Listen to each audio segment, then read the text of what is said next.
그 이후로 3년 재직을 마친 이후로 1940년 4월 만주 육군사관학교 2기생으로 입교하게 됩니다.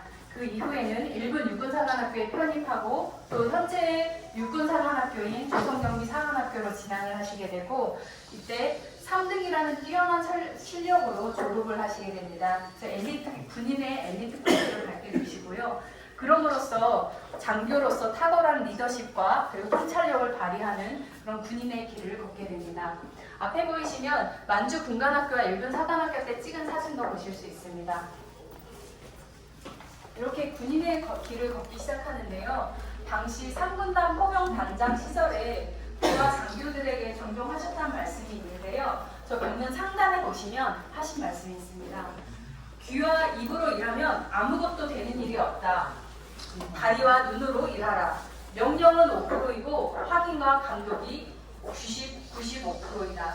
얼마나 이 성정을 엿볼 수 있는지 이 문구를 통해서 잘 보실 수 있습니다. 앞에 진열된 사진과 소장하고 계셨던 유품들을 보시면서 천천히 이동하시겠습니다.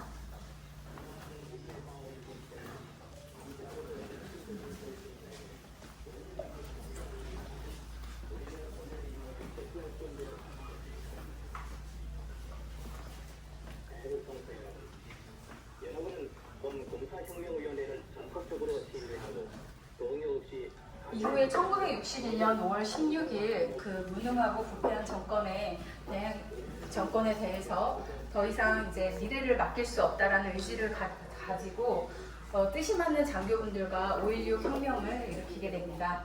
그 당시 남산에 있었던 KBS 방송국에서 박종세 아나운서가 그날 새벽에 방송하는 모습을 한 가정의 모습을 재현해 놓았습니다. 그리고 정면에 보시면 장도영 육군 참모총장에게 보낸 친필 서신도 엿보실 수 있습니다.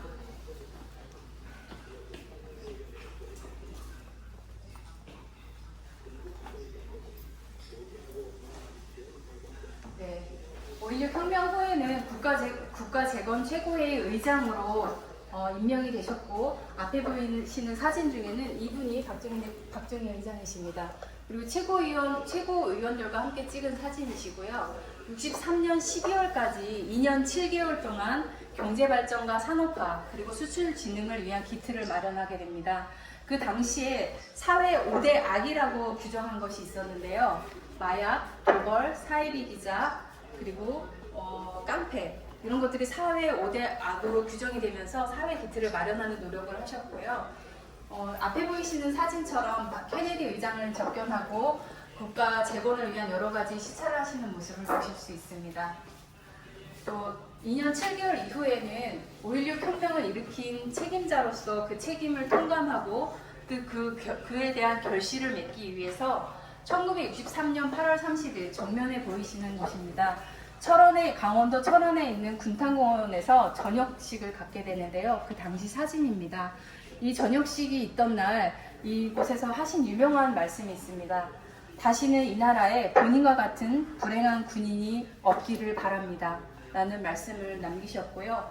이날 오후에는 그 당시 서울역 앞에 있었던 민주공화당 당사를 방문해서 민정 이야기를 하기로 했던 제5대 대통령 후보 입선 절차를 마치게 됩니다. 뒤편에 보시면 그 당시 일하는 정당이라는 슬로건으로 민주공화당 대통령 후보로 입선하게 되십니다. 그 당시 사진을 유세하시는 사진을 보실 수 있고요. 크게 보시면 이 정면 사진 전체가 유세하시는 모습을 재현해 놓았습니다. 그리고 당선한 이후에 선수하시는 모습과 여사님과 환하게 웃고 계신 사진입니다. 그리고 보이시는 무궁화 훈장은 그때 5대 대통령 선거에 당선이 되시고 여기에서 수여받은 무궁화 대훈장입니다. 정면 이 화면을 보시면 당시 대통령 선거 득표 수를 살펴보실 수 있는데요. 윤보선 후보와는 불과 1.5%의 표차로 당선이 되셨고 지금 사회적인 분위기와는 달리 전북, 경남, 또 제주 이쪽 아랫지방에서 더 많은 득표수를 받으신 것을 살펴보실 수 있습니다. 또 하단에 보시면 위창 케이스에 그 당시 유품들, 선서문과 그리고 사례문, 축전 등을 살펴보실 수 있습니다.